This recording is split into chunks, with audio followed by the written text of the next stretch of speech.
Hey everybody, how's it going? Glad that you're here today for this video. I've got some interesting plans today and I thought I'd turn on the camera and document it. I am not sure when this video will go up, maybe a little earlier, maybe a little later, but I've always felt that, you know, you've got to record things that are authentic and that fits kind of your mood and your life right now and just kind of what you're feeling.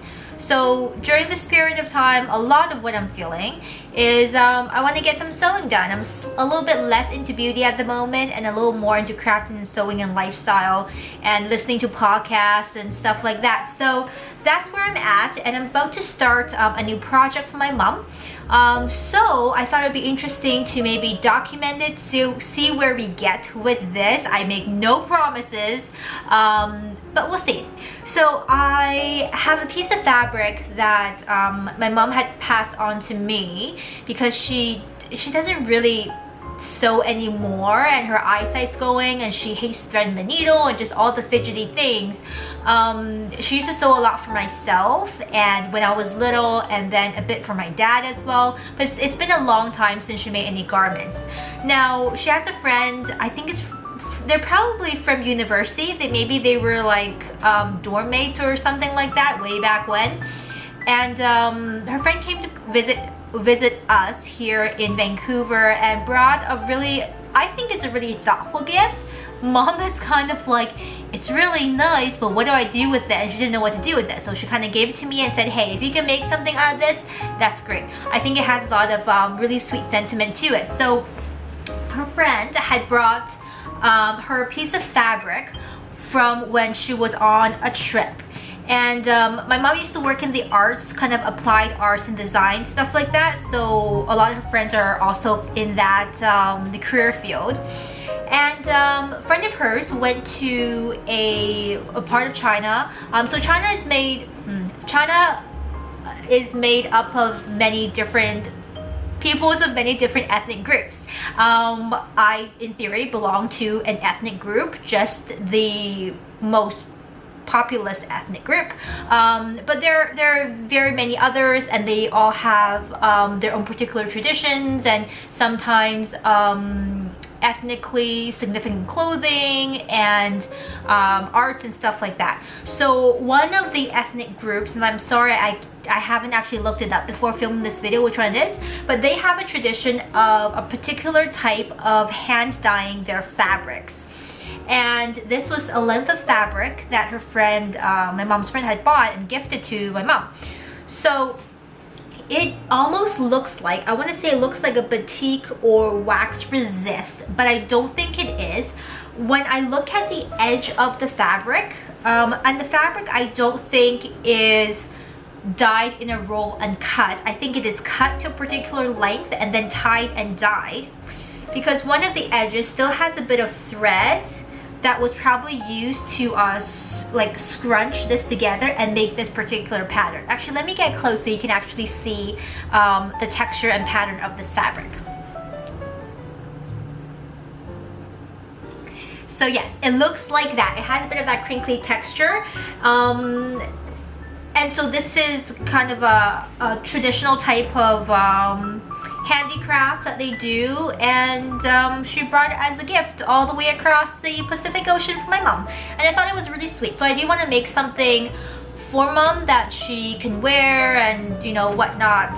However, I do think this is a lot happening as an outside layer, so I wanted maybe this to be the lining for something. Now mom is very particular. Whenever I make something, she's like, oh, I like this that you make, and I like that, you know, that you made. But when you put it on her, she's very fussy.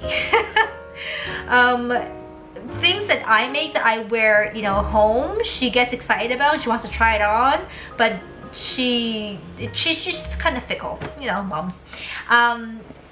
So I feel like this is pre-washed, by the way.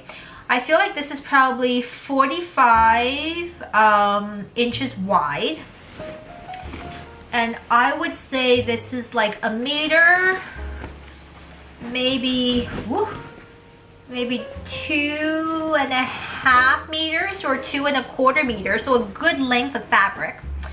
And I figured she would probably wear and like a cardigan. I make a lot of cardigans, and so that's where I'm thinking of going with this. But like I said, it's a little crazy, I think, just on the outside. Doesn't really fit her anyways.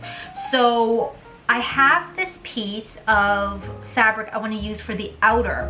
Now, I think it's showing up on camera a little brighter than what it actually is, but I'm fairly certain this is a poly cotton blend suiting that has a linen look to it. I'm fairly certain this has no linen in it, but it kind of has that look. It's not a thick weave. Sorry, it's not a heavy weight. It's probably medium, like spring and summer weights, definitely.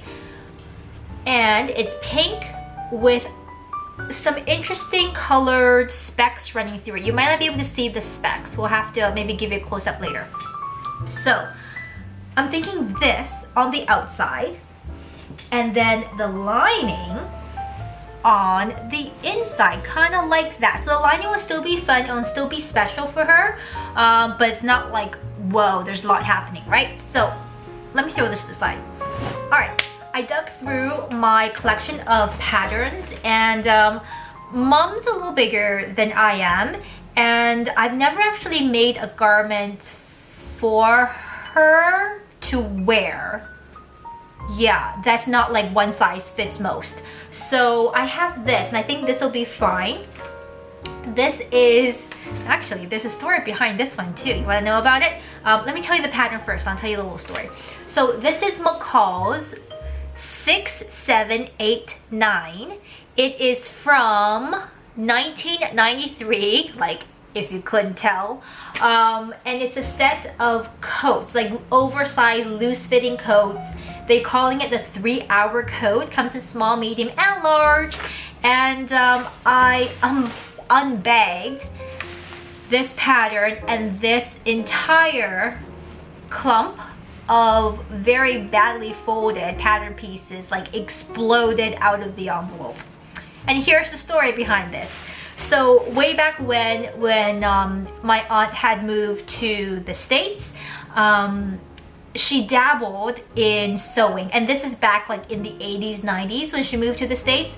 So she dabbled in sewing, she bought a sewing machine, she bought some patterns, clearly of that time, and she had a hand at sewing. I don't think she did very well with it.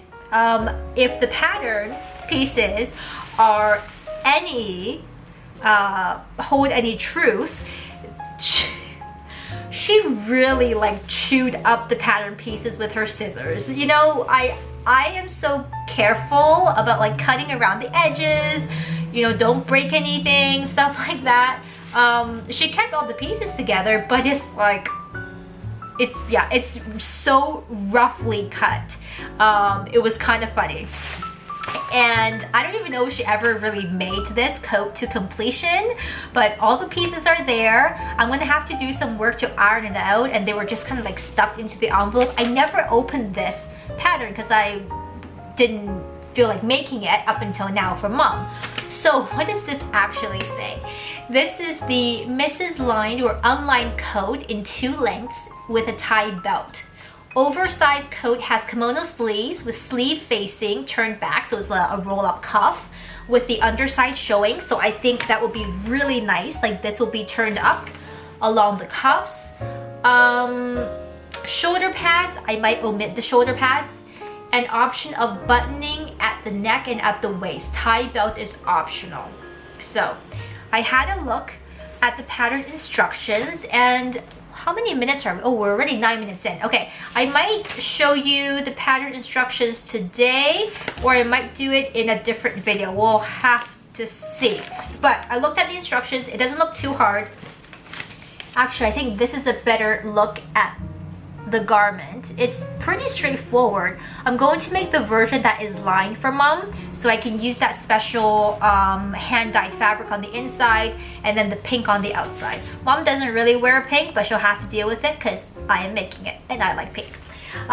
So This is going to be kind of the ongoing larger project. I like the fact that it has big patch pockets. Mom definitely likes those. She might wear it on the garden, who knows? She might wear it when she goes out for a walk and whatnot.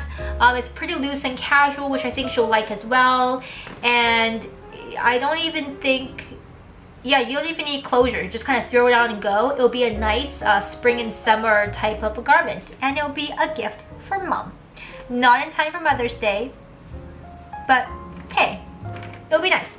So that's where I'm at with this project. I'm feeling kind of excited. I've got a bit of momentum going. So let's see how this goes. If you're interested in following along, please do, by all means. There will still be other content coming up. This is just what I'm into at the moment, and my head is in this space, so I thought I'd document it and see where we get. Yeah, I will see you next time. I think I'll have to show you the instructions in the next video, or else this will be way too long, and I don't want to be editing this. So I'll catch you next time. Hope you're excited. Drop me a comment. Have you made something like this before? What do you think about my fabric pairing? Fingers crossed we don't run into too many issues during this make. I will see you in our next video. Bye everybody.